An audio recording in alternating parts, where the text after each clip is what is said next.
Moses King Brick and Tile Works was opened in 1978 by Moses King, who immigrated to the United States in 1871 from England. The brickyard operated and provided jobs to the area until it closed due to labor costs in 1969. It never closed down during the wars, during the Depression. It maintained a movement forward the whole time. Employment was always here, but it was backbreaking work.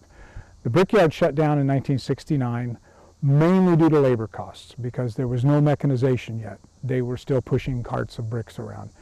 Plastic tile was coming on, and it was taking the tile business away, and they just couldn't make it go, and it shut down. The brickyard stood empty until 1990, when Dev, Tom Scroll's wife, decided to buy the land so she could have a place where art could happen. Throughout the decade, the brickyard was host to a number of festivals and art classes, which included pottery and glass blowing. Unfortunately, the yard had to be closed down to the public in the mid-90s after one of the kilns collapsed, but in 2001, the area was entered into the National Register of Historical Places as a National Historic District. The late 90s, early 2000s, we were approached by the Illinois Historic Preservation Agency, who really thought that this industrial site should become on the National Register. We took the process on, my wife and I, and got it on the National Register in 2001 as a National Historic District. We were the first National Historic District in McDonough County. In 2006, the Brick and Tile Works granted 501c3 not-for-profit status.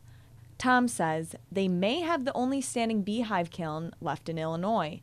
The brickyard is still available for private tours, and they often get help from the community for projects like cleanup and installing materials that get donated to assist in the restoration of the property.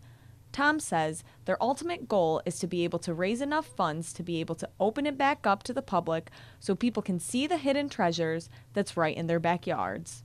Our dream is to make this thing open to the public, restored. I would love to see these two kilns built back the way they were in 1883.